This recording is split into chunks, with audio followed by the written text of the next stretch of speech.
우리가 이 책을 하기로 했잖아요. 근데 이 책은 이 순서를 따라가면 좋은데 내용은 따라갈 게 없어. 전부 다 로마 캐톨릭 중심으로 해놨기 때문에 거짓말이 굉장히 많아. 거짓말이 많아요? 거짓말 많아. 자기들 캐톨릭 관련 출판사더라고요. 자기 편리한 대로 이렇게 책을 갖다 역사를 자기 편리한 대로 재편성한 거야. 예를 들어서 사도 베드로에 대해서 베드로의 그 수위권, 예수님께서 베드로에 대해서 너 신앙 위에 교회를 세우리라 그러니까 그 제자들 중에서 베드로를 가장 어떤 제자로 삼은 거야. 그렇게 해석을 한 거야. 그런데 그 이후에 베드로의 사도권이 수위권이 계속 개성된다고 본 거야. 그 개성된다는 말은 어디에도 없어요. 성경 어디에도. 자기들 해석이 되는 거예요. 자기들 해석이야. 그리고 그 사도 바울의 편지에 보면 사도행전인가 그래 나오는데 12사도에 대해서 전부 다 내가 너희들 위해 교회를 세우리라 공개적으로 그렇게 말씀하신 적도 있어요. 그런데 바울에게만 참 베드로에게만 그런 수위권을 주고 그것을 승계한다 그런 거야. 그런데 실제 보면은 역사상으로 예루살렘 교회가 처음에 세워졌잖아요. 예루살렘의 교회에 그 교회의 수위권은 누구한테 있었냐면은 야고보에 있었어. 예수님 동생 야고보. 그래 바울도 베드로도 선교 여행 갔다 와서 그 예루살렘 교회에 보고할 때에 야고보를 중심으로 보고를 했어. 베드로는 그의 수위권을 가지질 않았어. 단 베드로가 처음에 설교는 했어요. 설교는 했지만 그 모든 것에 그 교회의 수위권은 야고보에 있었다고. 그리고 또 한 가지 이 필립 샤퍼의 그 교회사 해석을 보면은 베드로는 돈이 하나도 없었어. 결혼도 했어. 그런데 저거가 무슨 권한으로 로마 교황은 금관을 갖다가 쓰고 그렇게 화려한 옷을 입고 돈이 왜 그리 많아?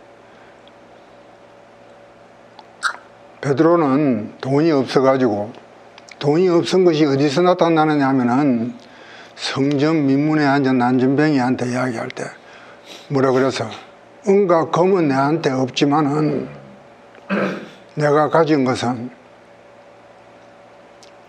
예수 그리스도뿐이다. 거기서 보면 베드로는 빈털털이었어. 그리고 베드로는 자기가 잘못한 것에 대해서는 굉장히 빨리 뉘우치고 사과를 한 거야.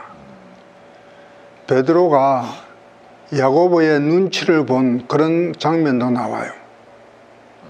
어디에 나오느냐 하면은 사도행전에 베드로가 그 유대인들하고 같이 식사를 하는데 유대인들의 의식에 따라서 식사를 했다고.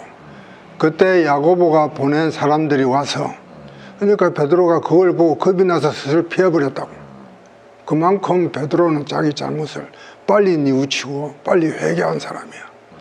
그런데 이 책에서 보면 또 뭐 베드로가 초대 교황이었대. 초대 교황이었고 그리고 또 우리가 공부할 때 그 속사도 중에서 로마의 클레멘트라는 분이 나와. 그분이 참 훌륭한 교부 중에 한 사람인데 이분이 베드로와 바울에게서 직접 배웠어. 그래서 그 클레멘트 이 사람은 로마 교회의 장로쯤 됐었어. 나중에 가서 주교회 감독의 자리에 잠깐 올랐는데 이 사람을 4대 4번째 교황 자리에 저거가 갖다 앉힌 거야. 역사적으로. 이렇게 이야기가 조작을 많이 났어. 그래서 이것은 단 이것이 공부를 할 때 도움은 돼요. 도움은 되냐면 시대적인 구분은 하는 데는 잘 해놨어. 그래서 그 때문에 이 책을 선정을 했어요. 자, 우리가 지금부터 이제 공부를 이제 본격적으로 시작합시다. 오늘 이 공부는 인류 역사상 가장 큰 사건이 뭔 것 같아요? 인류 역사상 가장 큰 사건이에요. 십자가 사건요? 예수님 오신 거야. 아, 오신 거? 예수님 오신 거야. 이것이 서양 문화 2000년 문화와 인류에게 가장 큰 영향력을 끼친 가장 역사적인 사건이었다고. 그런데 이 역사적인 예수님께서 딱 33년 동안 땅에 오셔가지고 공생의 생활을 하셨는데 그 33년 동안은 유대 지방에서 별 표가 안 났어요. 굉장히 조용하게 다니면서 약한 사람들 주변에 다니면서 이름 없이 조용하게 다니면서 가르치시는데 그 가르치신 내용이 인류에게 가장 보편적인 지혜와 진리를 가르치신 분이야. 가장 보편적이야. 가장 근원적이고 이 3년 동안의 이 삶이 세상에 로마에나 그 당시 히라 문화에나 전혀 나타나지 않고 잠잠했다고. 근데 이 3년 동안의 그 삶을 통해서 예수님께서 교회를 세우셨는데 이 교회가 오늘날 세계 문화에 가장 큰 영향을 미치고 사람들에게 가장 안식과 그리고 가장 중요한 진리를 가르치시는 그런 토대가 된 그런 역사가 시작되는데 이 공부를 한다는 것은 굉장히 의미 있는 거예요. 굉장히 의미가 있어.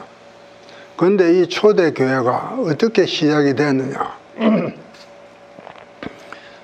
사도행전 1장에 보면은 예수님께서 하신 말씀이 예루살렘과 온 유다와 사마리아와 땅 끝까지 내 증인이더라. 딱 순서대로 말씀하셨거든. 그런데 실제 교회가 초대 교회는 이 순서대로 돼 나가요. 내가 지난번에 그 카톡에 올린 적이 있지. 그 사도행전 몇 장 좀 보라고. 그런데 첫 번째 장이 사도행전 2장인가 3장인가 기억은 잘 못하는데 그때 베드로가 설교할 때에 3,000명 내지 5,000명이 회개를 했죠. 그 3,000명 내지 회개를 한 사람들이 그 구절 처음에 보면은 그 흩어져 있는 모든 유대인들이 다 온 거야. 이방인들은 별로 없어요. 사방에 흩어져 있던 그 디아스포라, 이 디아스포라들이 다 와가지고 예루살렘에 와서 예수님의 그 부활 소식을 듣고 와서 먼저 회개를 하고 초대 교회의 기둥이 된 거예요. 기초가 된 거예요. 2장 5절. 그거 읽어봐요. 그때 경건한 유대인들이 천하 각국으로부터 와서 예루살렘에 머물러 있더니. 그러니까 천하 각국에서부터 유대인들이 온 거야. 우리 성경을 읽을 때 다독도 중요하지만 이렇게 정독도 중요해요. 그 다음에 그 구절을 내가 뭐라고 지적했죠? 11장인가? 8장 1절도 있고 11장 19절. 8장 봐요. 8장 1절. 그 뭐라고 나와 있어요? 빌립이 사마리아에 가서 전도했죠.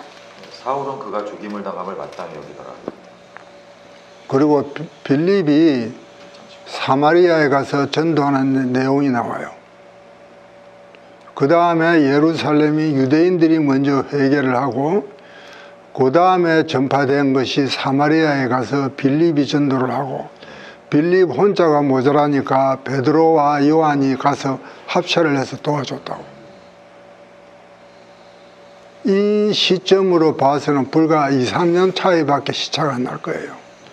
그리고 사도 바울이 회개한 횟수가 AD 한 35년이나 37년경 돼요. 예수님, 하나님께서 사도 바울을 이방인의 전도자로서 세운 것이 사마리아가 전도되고 난 다음에 땅 끝까지 사도 바울을 세워서 사도 바울이 이방 전도가 시작된 게 AD 한 40년경 될 거예요. 그러니까 예수님께서 말씀하신 그 순서대로 교회가 형성되어 갔다고. 그런데 여기서 우리가 한 가지 생각할 거는 예루살렘에 있는 유대인들은 얼마나 회개를 했을까? 나 이게 대해서 숫자가 아무 기록이 없어. 예루살렘에 있는 유대인들보다는 천하 각국에 퍼져 있는 디아스포라들이 거의 다 왔다 그랬거든. 이것이 우리가 내가 지난번에 한번 중간사 공부할 때 유대인들이 세상적으로 출세를 하려면 예루살렘으로 보내라. 그리고 편안하게 살려면 갈릴리 지방으로 가라. 그런 이야기 한번 한 적 있죠. 기억나나 안 나? 갈릴리 지방이 그만큼 물자가 풍부하고 사람 살기가 좋아서 기후도 좋고 농산물도 좋고 의산물도 좋고 그래서 거기는 사람들이 살기가 편했어요. 그런데 예루살렘에 오면은 공부를 많이 시켰어. 랍비 학교에 들어가가지고 율법을 공부시키고 사회 지도층이 된 거야. 그러니까 사회 지도층이 된 것이 다시 말하면 바리새인들이나 사두개인 축에 들어갔다는 말이야. 그만큼 예루살렘은 거기서 예수님께서도 이런 말씀을 하셨어. 마태복음 24장에 말세가 오면은 너희들은 산으로 도망가라. 집으로 들어오지 말고 산으로 내가 그 구절을 곰곰이 생각을 해보니까 산으로 도망가라는 이 말씀은 굳이 너희들이 세상에 대해서 관심을 가지지 말라. 이미 다 끝났으니까 너희들의 생명이나 너희들의 하나님과의 관계만 중요시 여기고 너희들이 가서 너희들의 삶을 유지해라. 이렇게 볼 때 예루살렘에 모인 것이 다시 말하면 큰 도시에 모인 것이 그렇게 우리가 신앙생활 하는 데는 도움이 안 될 수도 있다는 이야기. 왜냐하면 거기는 너무 세상적이었어요. 이미 예루살렘은 이미 타락할 대로 타락했다고. 왜 타락할 대로 타락했느냐면 옛날에는 성전시대나 성막시대는 그 성막이나 성전에는 외부인들, 이방인들은 들어가지도 못했어. 그런데 지금 예수님 당시에 그 성전은 누가 지었냐면 이방인 헤롯이 지은 거야. 그리고 그 성전 지성소에는 수많은 사람들이 이방인들이 들락날락했어. 히랍인들, 에피파네스, 가장 지독한 히랍의 통치자. 그 다음에 로마의 폼페이우스도 들어갔고, 로마의 군병들이 들어가가지고, 거기에다가 자기의 로마 황제의 신상을 세우고, 그만큼 예루살렘 성전이 그리고 또 예루살렘 성전 그 바닥은 완전히 장사터가 된 거예요.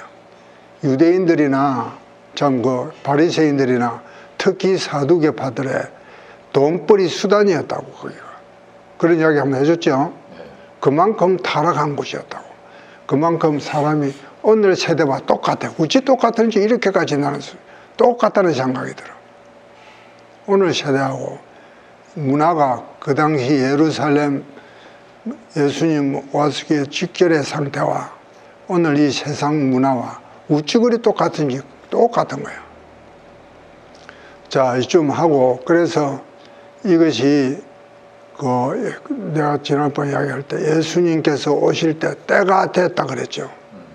이 때가 됐다는 것은 유대인 디아스포라가 쭉 사방에 흩어놓고 그런 사람들은 예루살렘을 생각하면서 율법의 근본 정신을 생각하고 여호와 하나님을 생각하면서 쭉 지냈던 것 같아. 그런 사람들 중에서 동방박사 세 사람, 예수님 탄생을 축하하기 위해서 온 사람도 그런 사람들 중에 아니었겠느냐 나는 생각이 들어요. 경계 예수님을 오기를 기다린 사람들이에요. 이것이 시대적으로 역사적으로 보면 때가 되매 그리스도께서 이 땅에 오셨다. 그러니까 이 때를 갖다가 우리가 지금 시작점을 공부하는 거니까. 그리고 또 한 가지는 우리가 왜 역사를 공부해야 되는가? 왜 역사를, 이 지난 약 2000년 전의 이야기를 왜 우리가 공부해야 되느냐? 이 2000년 전의 역사를 공부하는 것은 우리의 신앙이 2000년 전부터 다듬어지고 박해받으면서 피를 흘려가면서 정말 그 금이 화염의 불에, 뜨거운 불에 그 녹아가지고 정련이 되듯이 우리의 신앙이 2000년 전부터 이렇게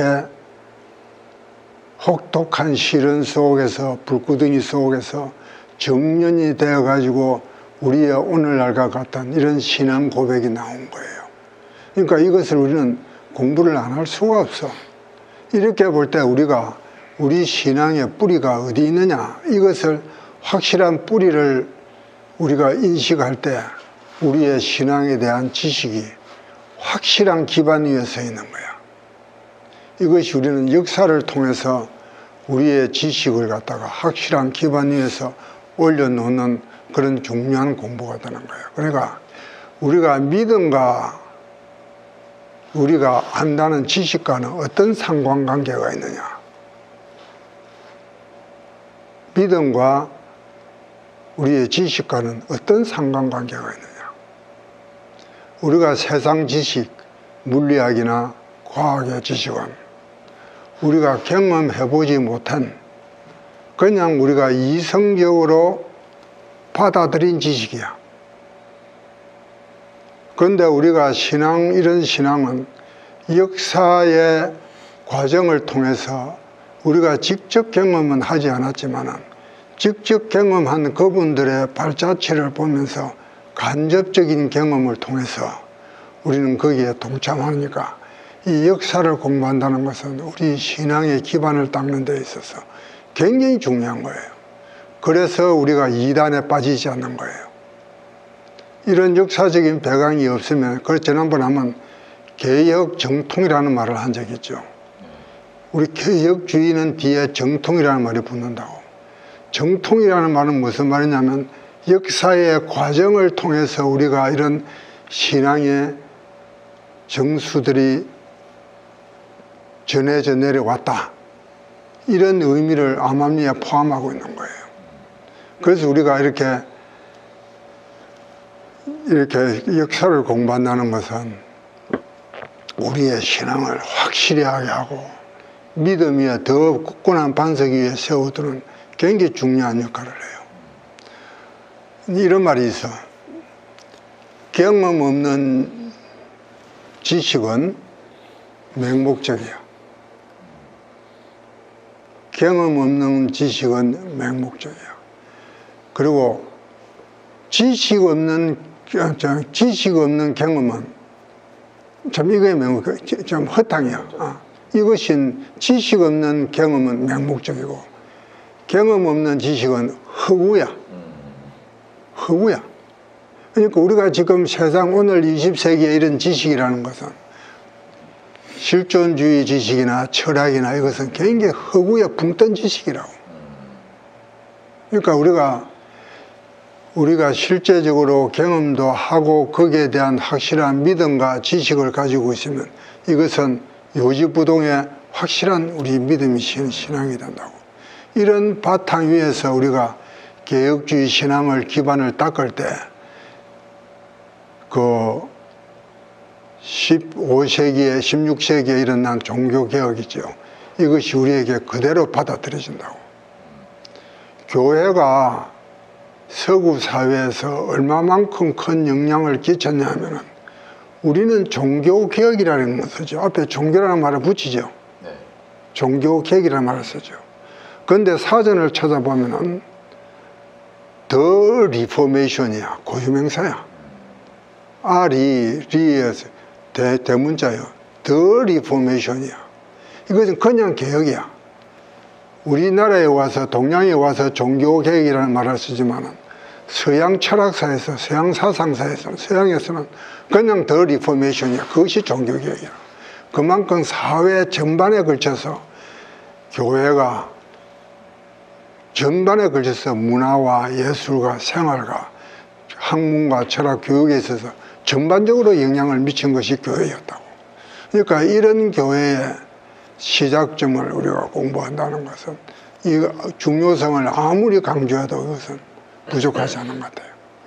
이것이 우리가 반드시 공부를 해야 되고, 이것이 초대교회에서 어떻게 이렇게 해서 우리 교회가 형성됐는지 이것은 이제 잠깐 서론적으로 내가 설명을 한 거예요. 왜 이것이 초대교회사를 공부를 해야 되느냐, 이것이 필요성이 잠깐 이야기를 했고, 그 다음에 이제 실제 그 역사는 과정이니까 그 과정에 따라서 우리가 공부를 하나씩 해 나갈 거예요. 처음에 예수님께서 부활하셨죠. 네. 이 부활에 대한 사건에 대해서는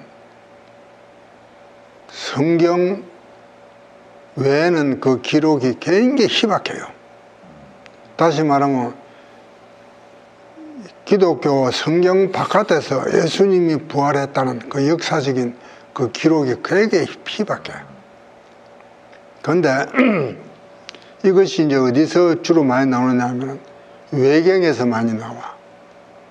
우리 정경에서 인정받지 못한 외경에서 베드로의 편지라든지 도마복음이라든지 그 요한의 서신 이런 것들 외경에 보면은 예수님의 부활에 대해서 많이 나와요. 그런데 이것은 우리 개신교에서는 이것이 외경은 인정하지 않아요. 그런데 가톨릭에서는 이 외경을 상당히 중요시 여긴다고. 그런데 이 외경을 벗어나서 예수님의 부활에 대해서 제3자의 눈으로서 기록한 기록이 약간은 나와 있는데, 첫째 요세푸스의 유대인의 역사에 나와요. 요세푸스는 기독교 신자가 아니에요. 요세푸스는 유대인을 옹호한 거예요.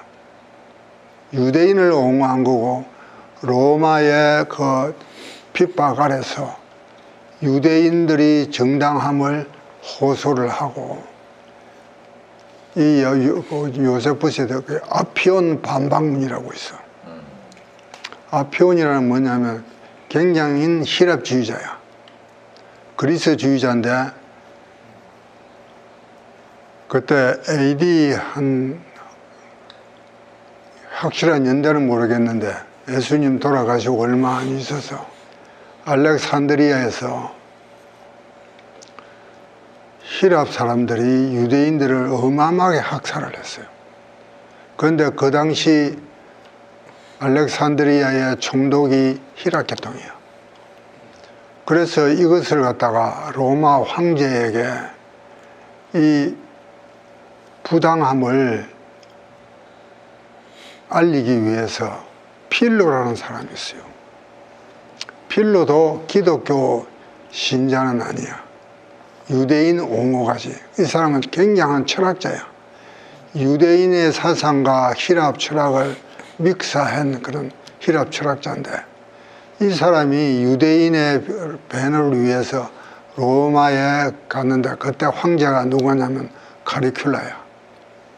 그 2대 황제 누구고, 티베리우스 다음에 이 카리큘라인데, 이 사람은 성격이 굉장히 개박한 사람이야. 그리고 한 십몇 년 동안, 몇 년인가 모르겠는데, 그렇게 오래는 재위를 하지 않았는데, 초창기에는 약간 정신병자처럼 그래 하고, 이 카리큘라가 그 헤롯의 벌레 묵어 죽은 헤롯 있지? 이름이 뭐지?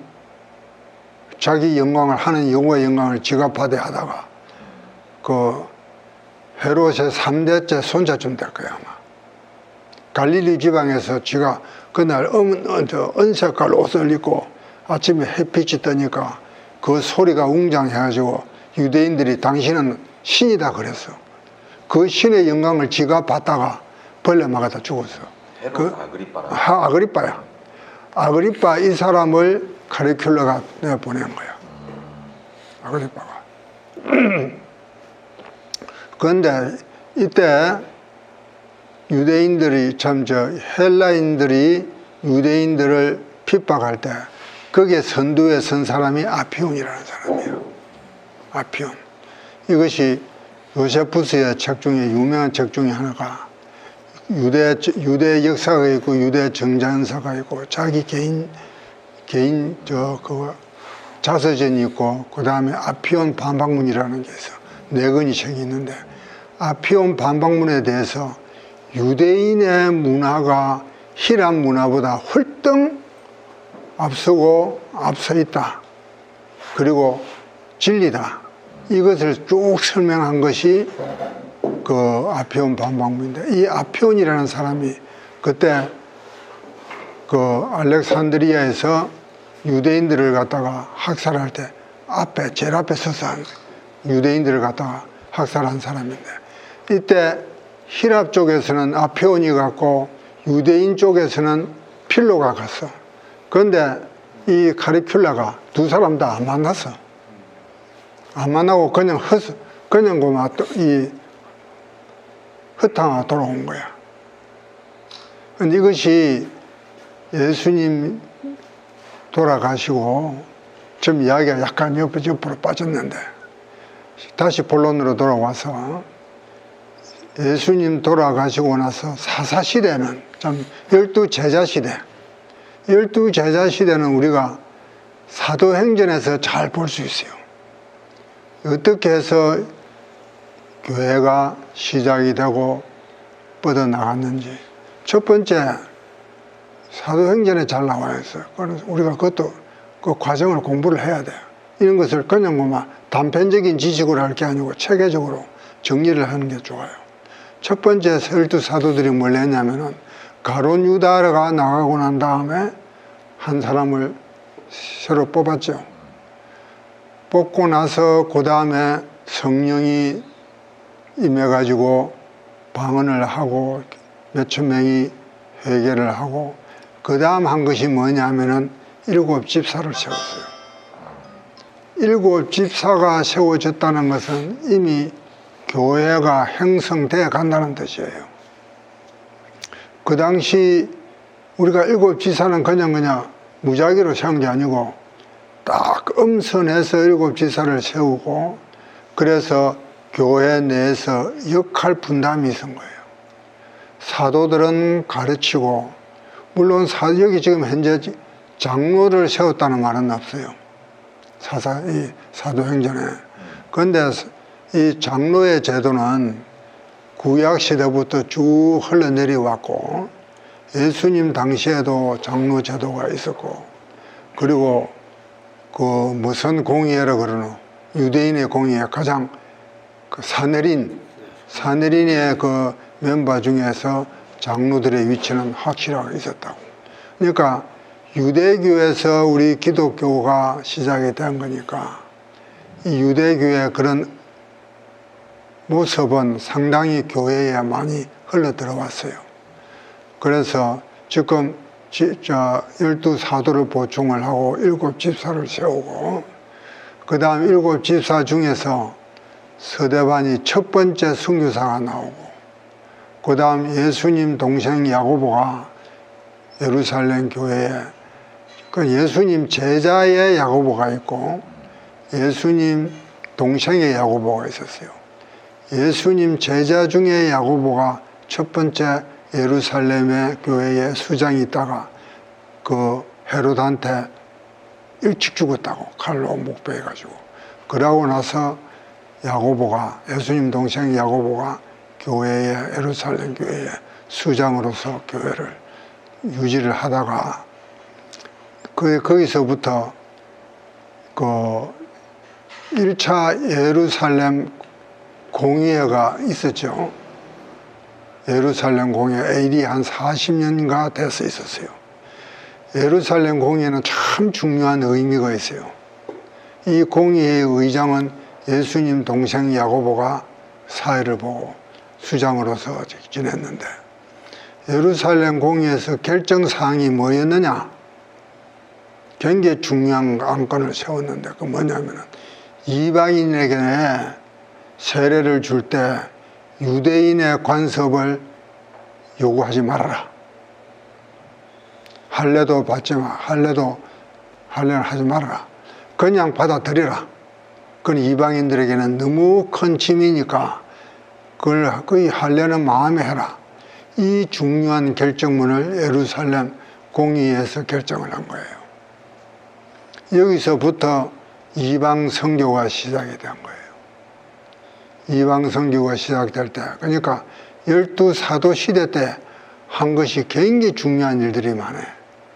그 다음에 그 이후에 바로 에베소 교회가 설립이 되고, 그 다음에 사도행전에 이런 과정을 따라서 사도행전을 읽어보세요. 이방으로 어떻게 하나님 교회가 확산돼 가고 땅 끝까지 예수님 말씀대로 교회가 확장되어 나갔는지 그런 걸 보면 굉장히 역사적으로 현실적으로 그것을 우리가 피부에 와 닿도록 그렇게 성경을 읽으시라고. 그러니까 12사도 시대까지는 사도행전에서 나와요. 사도행전을 보면 12사도 때 어떻게 초대교회가 유지가 되고 초대교회가 뻗어나갔는지 여기에서 우리는 초대교회의 모습을 우리가 알 수가 있고, 그때는 성경이 정해지질 않았죠. 성경이 없어서. 그러니까 그때 12사도들이 나가서 전한 복음의 핵심 내용이 뭐냐? 핵심 내용이 뭐냐면 예수 그리스도예요. 예수 그리스도가 하나님의 아들로서 육신을 입고 동정녀 마리아에게 탄생하시고 십자가에 못 박혀서 우리 죄를 대신해서 죽으시고 부활하신 이 역사적인 사건, 이것을 예수님의 인성과 신성과 우리 죄를 위해서 돌아가셨다는, 그리고 죽음에 대해서 승리하신 이 내용이 굉장히 단순한 부분이었어. 그래서 교회 학자들이 볼 때 이때가 기독교가 가장 순수했다 그래. 가장 순수하고 깨끗하고 복음 그 자체만 전도한 거야. 이것을 그때 사도들이 복음을 전하고, 이 사도들 시대가 좀 지나고 난 다음에 이 사도들한테 예수님, 사도가 아니라 자꾸 말하면 예수님의 제자들한테 직접 배운 제자들이 있어. 이 제자들의 시대를 우리는 속사도 시대라 그래요. 속사도. 그러니까 사도는 12명 뿐이에요. 제자와 사도는 똑같은 거예요. 속사도 시대, 이 사도로부터 배운 몇 사람의 제자가 있는데 그 제자들을 우리는 이야기할 때 속사도 시대라 그래요.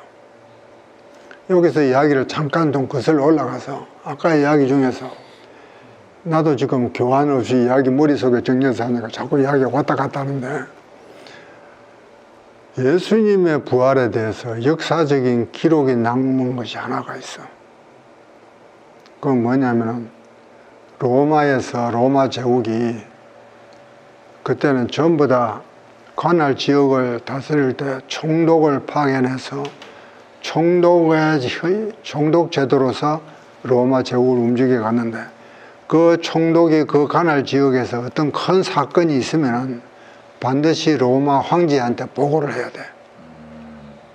그때 빌라도가 공식적으로 쓴 보고서가 있어요. 그 보고서가 어디에 나와 있냐면은 유스티아누스의 교회사에 거기 기록이 나와 있어. 그걸 내가 잠깐 읽어볼게. 이걸 내가 사진을 캡처해 왔어.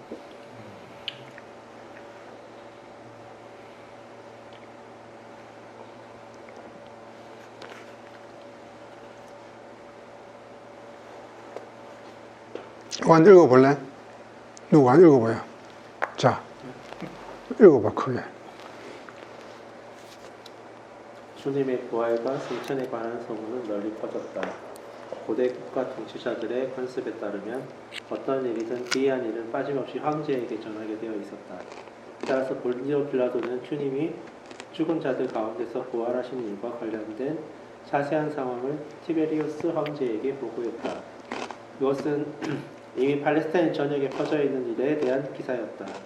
그는 이 보고서에서 그리스도에 관한 여러 기적들을 자신이 조사하여 확인하였으며 또 그가 죽은 자들 가운데서 부활하였으므로 대다수의 백성들이 그를 하나님으로 믿고 있다고 알렸다. 티베리우스는 이 문제를 원로원에 맡겼다. 그러나 그들은 표면적으로는 자기들이 그 문제를 먼저 심의하지 않았기 때문에 원로원의 투표와 보고에 의하지 않고는 어떤 사람도 신으로 추대할 수 없다는 고대 로마법에 따라 이 제안을 거부했다고 한다. 그러나 사실상 복음에 유익한 교리는 인간들의 확인과 협동을 전혀 필요로 하지 않는다. 로마 원로원은 우리 구주의 교리를 이처럼 배격하였으나 티베리우스 황제는 여전히 전과 마찬가지로 생각을 품고 있었으므로 그리스도의 교리를 대적하는 비합리적인 계획을 세우지 않았다.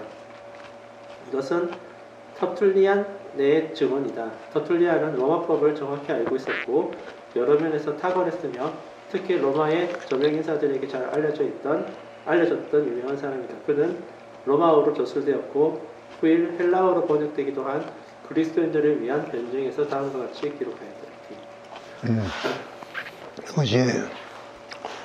이것이 이제 성경 외에서 외부의 시각으로서 기록된 그 빌라도의 서신에서 예수님의 부활에 대해서 나타나 있고, 그 다음에 또 요세푸스의 기록에서 보면은 요세푸스는 기독교 신자가 아닌데도 예수님의 부활에 대해서 기록이 되어 있어요. 필로도 그 사람은 기독교 신자가 아닌데도 예수님의 부활에 대해서 증언을 했다고. 그러니까 나도 처음에는 참 예수님의 부활이 그런 세계적인 사건이고 가장 중요한 사건인데 공간복음에 딱 한 줄씩이야. 딱 한 줄씩밖에 없어. 야, 이 중요한 사건이 왜 이렇게 한 줄씩밖에 없을까? 거기에 대해서 한동안 내가 궁금하게 생각했어요. 근데 그것이 이제서는 그것이 하나님의 뜻이었구나. 하나님의 뜻이었구나. 왜 하나님의 뜻이냐? 예수님께서도 땅 위에 공생의 시절에 죽은 사람을 살리고 병자를 고치고 가서 누구한테 말하지 말아라. 그리고 씨 뿌리는 비유도 숨겨서 택한 제자들에게만 설명을 하시고 자기가 하나님의 아들이라는 것을 굳이 나타내지 말아라. 왜 그랬을까? 그 부활하시고 나서 도마에게 하신 말씀에 나는 답을 받았습니다. 네가 나를 본고로 믿느냐? 보지 않고 믿는 자가 더 복되도다. 그냥 믿으라 이거야. 우리는 예수님께서 우리에게 믿음은 그냥 무조건적이고 순수한 믿음을 요구하시는 거예요. 그래서 증거를 보고 기적을 보고 믿는 그 믿음은 악한 세대야. 바리새인들이 서기관들이 와서 네가 하나님의 아들인 것 같으면 기적을 보이라. 그런데 예수님께서 하시는 말씀이 악한 세대가 기적을 요구한다. 그 말씀에 대해서 그 굉장히 깊은 뜻이 있는 것 같아요. 우리는 하나님의 말씀, 예수님의 말씀 그대로 믿고 그대로 따르면 되는 거야. 그것이 순수한 믿음이야. 그것이 어린아이와 같은 믿음이야. 어린아이와 같은 믿음.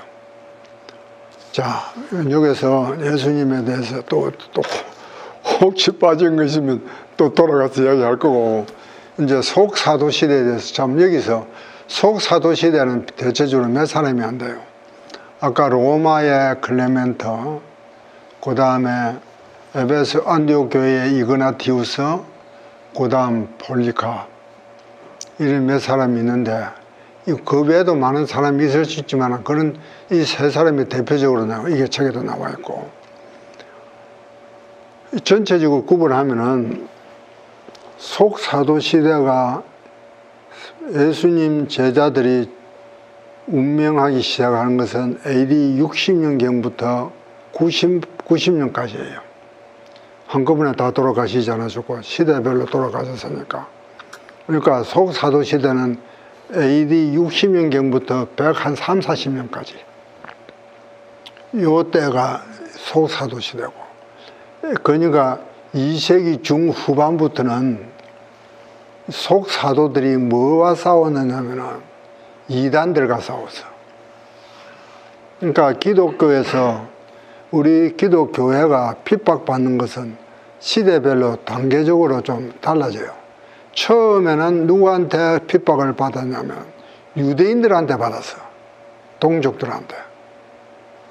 그 다음에는 로마의 황제에 의해서 받고, 그것은 황제에 의해서 받는 것은 AD 300년까지 계속이 되는데, 내부의 적으로서 더 힘든 고난이 어디서부터 왔느냐면 이단들로서부터 왔어요. 우리는 속사도 시대, 이게 초대 교부들한테 공부를 해야 될 내용 중에 대부분이 이단의 정체에 대해서 공부를 해야 돼요. 그 이단이 오늘날까지 지금 그때 우리가 기독교 우리의 신앙 고백이 확립됐다고 해서 이단이 다 물러간 게 아니에요. 아직도 이단의 잔존 세력들이 아직도 남아있어, 교회 내에. 얼마 전에 내가 유튜브를 보니까 대구 경북대학의 어떤 철학 교수가 영지주의는 과연 이단인가? 예수를 바로 파악한 것인가? 이런 강의를 가지고 공부를 하죠. 강의를 하더라고. 거기에 철학도 학생들이, 젊은 학생들이 많이 강의를 듣는다고. 그러니까 영지주의, 가장 우리에게 괴롭히는 것이 초대교회 때 이단으로서 우리 기독교를 나쁘게 물들인 것은 영지주의와 만이교야. 영지주의는 굉장히 폭이 넓은데, 영지주의는 우리 기독교 내에서 이단이야. 이단이라는 것은 그 뜻이 뭐냐면은 주류 세력이 아니고 소수에서 우리의 근본 신앙을 부인하는 세력들을 이단이라고 그랬다고. 그런데 만이교는 기독교 아니고 기독교 바깥에서 새로운 종교야. 그 종교가 기독교를 굉장히 공격하고 들어오고 기독교 신자들을 많이 뺏어가서 성 어거스틴이 이 만이교에 빠져가지고 한참 허우적거렸다고. 그 만이교에 대해서 그 정체도 우리 공부를 해야 되고, 이 진짜 무서운 것은 이 영지주의야. 영지주의는 그리스 철학의 갑옷을 입고 나타나. 그리스 철학, 특히 플라톤 철학, 이 철학을 가지고 아리스토텔레스의 철학, 후기 신 피타고라스의 철학을 가지고 들어와서 기독교를 교모하게 우리의 신앙을 비틀은 거야. 이 신앙이 오늘날까지도 자유주의 신앙이나 오늘 실존주의 철학에 있어서 굉장히 막강한 영향력을 행사하고 있는데, 이것이 교회까지 들어오고 있어요. 이 대표적인 게 뭐냐면은, 우리가 흔히들 그런 말을 많이 하지. 영지주의는 우리 육체는 부패하고 썩었다. 절대 선을 행할 수가 없다. 우리 영혼은 깨끗하고 순결하다. 그래서 우리가 이야기할 때, 좀 가세요. 이야기할 때 우리 육체에 대해서는 굉장히 좀 등급을 낮추어서 이야기하는 그런 경우가 많이 있어. 우리 찬송가도 그런 찬송가만 나와 있지. 그런데 실제 우리 기독교에서는 이 육체는 굉장히 신성하고 깨끗한 거야. 그래서 우리 육체를 더럽히지 말라는 거야. 특히 간음으로서 범죄로서 우리 몸을 깨끗하게 보존을 해라. 이 상태로 너희들이 나중에 부활할 것이다. 영지주의는 이런 육체에 대해서 완전히 이원론적으로 가르쳐. 이 플라톤 사상이거든. 이것은 나중에 영지주의가 어떻게 교묘하게 우리 기독교 본래의 신앙을 괴롭혔는지 우리가 차츰 하나씩 껍질을 벗겨가면서 공부를 해야 돼요. 플라톤도 영만 선하다 그런 거예요. 그렇지. 플라톤도. 이데아가 그게 이데아야. 이데아와 우리 육신과 완전히 구별했다고. 육신은 플라톤의 사상은 완전 이원론적이라고. 우리 육신은 영혼의 그림자야. 그래서 이것은 언제든지 변할 수 있고 언제든지 부패할 수 있고 한시적이고 그리고 이 불완전하고 그렇게 본 것이 플라톤 사상이에요. 그런데 이 플라톤 사상이 이 이데아에서 현상 세계로 올 때 큰 강이 있어. 이 강을 망각의 강이라 그래. 이 망각의 강을 뛰어넘을 때 이데아에 있는 모든 생각을 다 잊어버려. 그 이데아에 대해 다 잊어버리고 완전히 타락한 육신으로 오는 거야. 여기서 연속해서 설명을 좀 해주는 게 좋을 것 같은데 신플라톤주의라는 게 있어. AD 107, 80년경 이때 신플라톤주의라는 게 생겼는데 이때 신플라톤주의의 영향을 받은 사람이 클레멘트가 두 사람이 있어. 한 사람은 로마의 클레멘트, 한 사람은 알렉산드리아 클레멘트. 또 한 사람은 그 클레멘트의 제자가 있는데 이름이 뭐냐면 이름이 나 자꾸 잊어버린다. 플로티누스. 그거는 플로틴 그 이전이야. 아주 유명한 사람이야.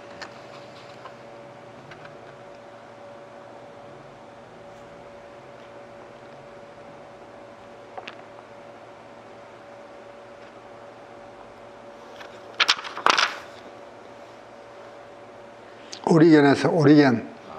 아주 이 사람 유명한 사람이야. 그래.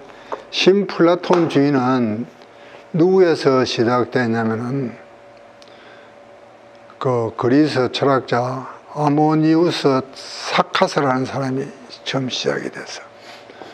아모니우스 사카스라는 사람이 신플라톤주의 철학을 그 사람이 시작인데 이 사람 제자가 둘이 있어. 한 사람은 플로티누스고 한 사람은 오리겐이야. 두 사람인데 오리겐은 굉장히 견실한, 오리겐에 대해서 할 이야기가 굉장히 많아요, 나중에. 그건 나중이고, 지금 현재는 이 오리겐은 속사도시계에 속하는 사람이 아니에요. 전체적으로 사도시대를 보면 대충 구분을 해줄게. 예수님 제자 시절이 있고, 그 다음에 속사도시대가 있고, 그 다음에 변정사도들이 있어. 변정이는 뭐냐면은 이단하고 싸운 사람들이에요. 이 사도시대 요 교부들 다음에 바로 니케아 종교회의가 시작이 돼요. 니케아 종교회의 직전까지 이 이단하고 굉장히 치열한 투쟁을 한다고. 그 니케아 종교회의 때 일단락이 되고, 그 다음에 니케아 종교회의를 기점으로 해가지고 니케아 종교회의가 323년에 있었는데 그 이후 사도를 후기 교부라 그래. 니케아 종교의 그 이전을 전기 교부라 그러고 니케아 종교회의 이후를 그 후기 교부라 그래. 여기에서 가장 유명한 사람이 그 성 어거스틴이야. 어거스틴. 그런데 이 이야기에 대해서 이런 서로 그때 불과 해봤자 200~300년밖에 안 되니까 서로 오버랩 되는 경우도 많이 있어, 사람 이름이. 오늘은 여기에서 보면은 책에 쭉 잡으면 처음 이 책에 보니까 외경에 대해서 굉장히 많이 설명을 해놨더라고요. 처음 도입부에.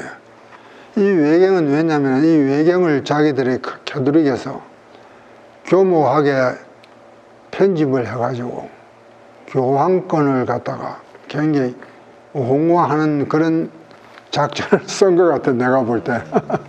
그래서 외경문은 이거 사도교, 그러니까 이 호교교부라는 말이 나오지, 3장에. 호교교부라는 말이면 변정교부야. 똑같아. 호교라는 말은 기독교를 변호한다는 말이야. 그러니까 그걸 변정이라 그래. 이 우리가 기독교를 이야기할 때 변정이라는 말을 많이 쓰죠. 그 변정이라는 말은 무슨 말이냐면은 논리적으로 기독교를 변호한다는 뜻이야. 변정이라는 말은 변호라는 말과 똑같아요. 호교도 같은 말이고.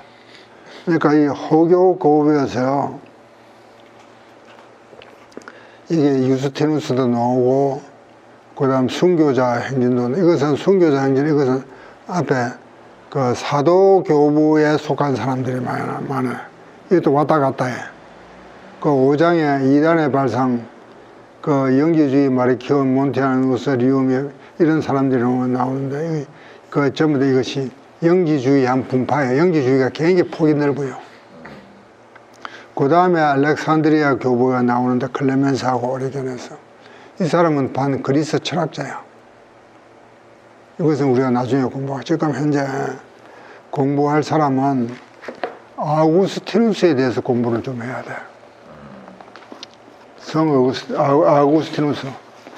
이것에 대해서 여러분들이, 여기는 그냥 아우구스티누스가 순교자로서만 표현이 되는데, 아우구스티누스가 어떤 교리를 주장했느냐는 이 책에도 많이 나와 있어.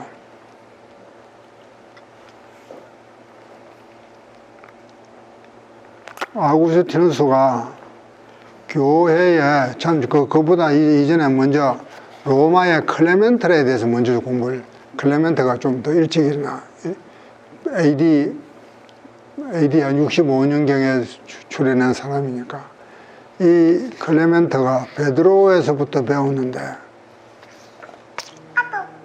이 베드로에서부터 배워가지고 교회가, 여기서는 주교라는 말을 썼거든. 이 책에서는 주교라는 말을 썼어. 주교라는 말은 캐도릭의 직책이야. 주교라는 말은 그때는 자기들이 주교라는 말을 가져왔었는데, 주교라는 말보다 더 정확하게 감독이라는 말을 써야 돼. 감독과 장로가 있었어. 감독과 교회 제도로 보면 감독과 장로는 선출해서 뽑았고 감독은 임명된 거야. 그리고 그 교회 봉사자로서 집사가 있었고, 이런 교회 체계에 대해서 이그나티우스가 강조를 했어. 왜냐하면은 이단들의 공격이 원체 치밀하니까, 이 성도들, 일반 성도들은 이단들의 그 논리에 대해서 방어할 어떤 준비가 안 돼 있잖아. 그러니까 감독들은 그 이전에 사도로부터, 예수님 제자로부터 배웠으니까 확실한 무장이 되어 있던 사람들이에요. 그래서 감독들을 중심으로 해가지고 교회는 감독을 중심으로 해서 감독에게 순종하고, 교리에 대해서는 감독한테 한거를 하지 말고 따르라. 감독을 중심으로. 그리고 그렇다고 해서 감독은 독재는 하지 말아라. 서로 장로들과 집사와 협의해서 교회를 하나의 유기체처럼 교회를 갖다가 이방 이단들에 대해서 대항을 해라. 교회의 체계는 왜 세워졌느냐 하면은 이단들과 싸움에서 방어하기 위해서 교회 체계가 세워진 거예요, 처음에는. 그런데 오늘도 마찬가지야. 우리 이번에 장로 직분들 뽑죠. 뽑는 것도 이 세상 문화에 대해서 우리가 교회의 순수성을 지키기 위해서 교회의 조직이 필요한 거예요. 교회 자체가 하나의 경영체로서 교회 스스로 운영하기 위해서 교회 조직이 존재하는 것은 절대 아니에요. 예수님께서 그런 걸 바라시지 않아요. 예수님께서는 교회의 순수성을 지키기 위해서 교회가 제도 이 직분자가 필요한 거예요. 초대교회가 그렇게 했었어요. 이단들에 대해서 교회의 순수성을 지키고 방어하기 위해서. 그러니까 우리가 오늘날 교회들이 교회 직분자를 보면 마치 교회에서 감투 쓰는 것매로 아주 잘못되어 있어. 아주 잘못되어 있어. 이것에 대해서는 오늘날 이 문화가 얼마나 타락해 있는지. 그것을 우리가 이 타락한 문화가 이 세속적인 문화, 인간 중심적인 문화가 교회에 얼마만큼 강하게 침투해 들어와 있는지 이것에 대해서 우리는 실제 싸움을 해야 돼. 우리의 싸울 것은 우리의 헬과 육이 아니고 공중의 권세 잡은 자라. 공중의 권세 잡은 자. 공중의 권세 잡은 자가 뭐냐면 이 세상 문화와 그 문화를 뒤에서 조정하는 타락한 인간의 본성이라고. 이것에 대해서 우리는 성결을 지키기 위해서 부단히 노력을 해야 돼요. 그때도 초대교회도 그랬다고. 초대교회는 그리스 철학이라는 것이 굉장히 강한 무기가 기독교 안으로 침투해 들었어요. 그래서 터툴리안은 뭐라고 말하냐면 오리겐하고 알렉산드리아의 클레멘트가 히랍 철학을 자꾸 가지고 들어오니까 뭐라고 이야기했냐면 야, 예루살렘하고 아데네하고 무슨 상관이 있느냐? 아데네하고 예루살렘하고 무슨 상관이 있느냐? 그 상관이 없는 걸 갖다 붙여가지고 기독교의 교리를 갖다가 왜 자꾸 혼탁하게 만드냐? 그러니까 터툴리안은 그렇게까지 말을 했었다고. 그러니까 오늘 우리도 세상 문화와 기독교 문화는 굉장히 다르다고. 이 문화에 대해서 우리 다음번에 또 이야기하면 할 텐데. 근데 기독교에 이렇게 히랍 철학이 많이 영향을 미치지 않았어요? 그 형성 과정에서 교리 세우거나 그것은 그리스 성경의 사상이 히랍 철학에 영향을 끼쳤다는 것은 한 가지 점에서는 영혼이 있다는 것에 대해서는 그리스 성경에 영향을 받았을지 모르지만 히랍 철학의 근간은 뭐냐면은 인간이 중심이라고. 인간의 판단과 인간의 이성이 중심이야. 플라톤도 뭐라 이야기하냐면은 이데아는 우리 이성으로서만 이해할 수 있다 그랬어. 거기서도 이데아를 이해하는 데는 이성이 바탕이 된 거야. 그러니까 인간 중심의 문화야. 그래서 르네상스 때 르네상스 문화 부흥이 고전으로 돌아간다 했을 때 인간 중심으로 돌아간다는 뜻이었다고. 근데 일자 그러면 어디서 나온 개념이죠? 일자는 신플라톤주의에서 나와. 그건 나중에 또 신플라톤주의가. 그게 나는 이제 하나님 그런 개념이라서. 그 일자와 하나님 개념이 달라. 개념이 달라요. 오늘 여기까지 공부합시다. 다음번에는 여기서 원래 디다케를 언급을 안 했는데 디다케에 대해서 좀 공부를 하고 그 다음에 이그나티우스의 그 클레멘트의 가르친 성경적으로 가르친 내용에 대해서도 공부를 좀 해보고 그렇게 해봄으로 인해서 우리 기독교의 삼위일체 교리나 예수님의 기독론이나 구원론이 하나씩 잡혀간다고. 다음번에 혹시 이제 교재가 교재인데 몇 장을 읽어야 돼 다음번에? 이건 읽어볼 게 없어 솔직히. 이거는 읽어볼 게 없어. 참고 교재예요. 그거는 그냥 참고로 그냥. 그래 이거는 그냥 구분하는 거 시대 구분하는 거 외에는 의미가 없어. 전부 다 저거한테 맞도록 해놨어. 그럼 그거대로 순서대로 나가는 건 아니고 그냥 시대 흐름대로 가는 거예요. 그러니까 시대 흐름대로 가는데. 책 안 사도 되는 거예요? 어떻게? 그런데 이 책을 보고 얼마만큼 캐드릭에서 이 공산주의자 메이로 사회주의자처럼 이렇게 자기 이론을 적어 맞도록 변주를 하는 거, 그걸 뼈저리게 느낄 수가 있어. 그럼 읽으면 그럼 좀 낯설겠네요. 우리 기독교적인. 굉장히 날개 잘못 읽으면은 네. 캐톨릭화돼 볼 수가 있어. 그러니까 역사라는 것은 클레멘트가 4대 교부였구나. 교부 역할 한 적이 없어. 사도 베드로도 교부 교황 초대 교황으로 그러는데 교황으로 한 적이 없어. 자기랑 껴맞췄구나 그냥. 베드로에 대한 재미나는 이야기를 하나 해줄게. 베드로가 이런 것은 캐톨릭에서 완전히 숨기고 있는데 베드로 이야기해 보면은 베드로가 사형 집행이 며칠 앞으로 다가왔어. 그러니까 베드로도 굉장히 적극적이고 인간적인 면이 있어. 그래서 매수를 해서 타로에 도망을 가. 베드로가. 도망을 가다가 숲속을 헤매는 중에 예수님을 만난 거야. 십자가를 보고. 거기서 베드로가 하는 말이 유명한 말이 있지. 코바디스라는 말이 있지. 저 어디로 가시나요? 그 베드로가 거기서 한 말이야.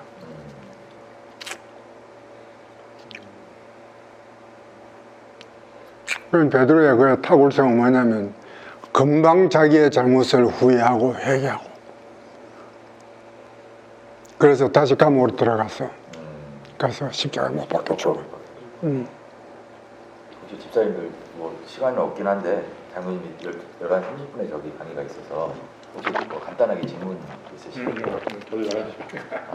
집사님 저건 베드로가 그렇게 성격적으로 열정적으로 흥분도 잘하고 잘못도 잘 범하고 금방 잘 돌아서고. 근데 로마 교황이 그러나? 로마 교황은 그런 베드로 주면 전혀 쫙 감춰버려. 그러네.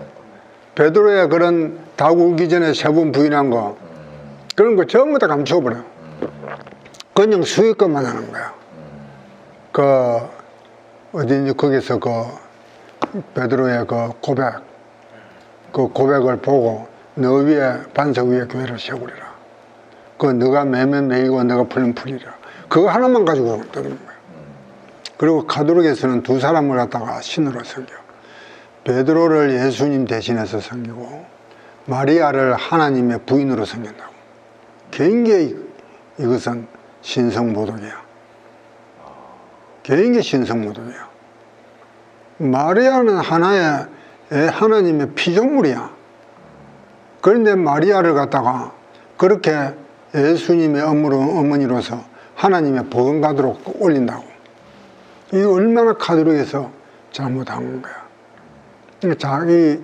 물론 가톨릭을 성당에 다니는 사람을 전부 다는 우리가 구원이 없다고 말할 수는 없어. 그 교인들 중에서는 이 가톨릭의 깊은 교리를 모르고 그냥 예수님만 믿는 사람도 분명히 있을 거라고. 그 예수님 이름만 믿으면 그는 구원 주신다 그랬으니까 구원을 받을 수는 있어요. 그러나 그런 교리 자체는 완전히 조작한 거야. 그래서 20세기의 적그리스도 중에서 가장 강력한 적그리스도가 캐톨릭이야. 우리는 캐톨릭에 대해서 굉장히 조심해야 돼. 여러분들이 이 책을 하나 사면 좋은데, 이 책은 너무 읽기가 머리가 지근지근할 거야. 초기 기독교 교부. 요게 초기가 후기가 있어. 이거는 읽기가 너무 머리가 지근지근할 거야. 그래서 내가 읽고 간단하게 설명해 줄게. 강의님이 요약 잘 해주세요. 자, 내가 또 저쪽 가야 되니까 오늘 공부가 유익한 것 같아요. 네. 오늘 이 공부는 굉장히 중요한 공부야. 세계사에서 가장 중요한 획기적인 사건이야. 이 사건이 어떻게 시작이 됐는지 천지 창조 못지않게 중요한 사건이야.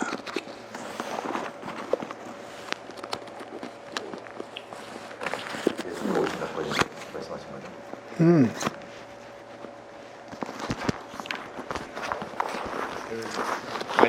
마치겠습니다. 깎아요. 네, 맞췄어요. 네. 어디 사십니까? 날 잡으러 왔다. 갈라면 같이 가. 같이 가 들어도 돼. 집에 가봐야겠어. 그래. 네, 갑시다. 수고하셨습니다. 네, 네. 수고 많으셨습니다.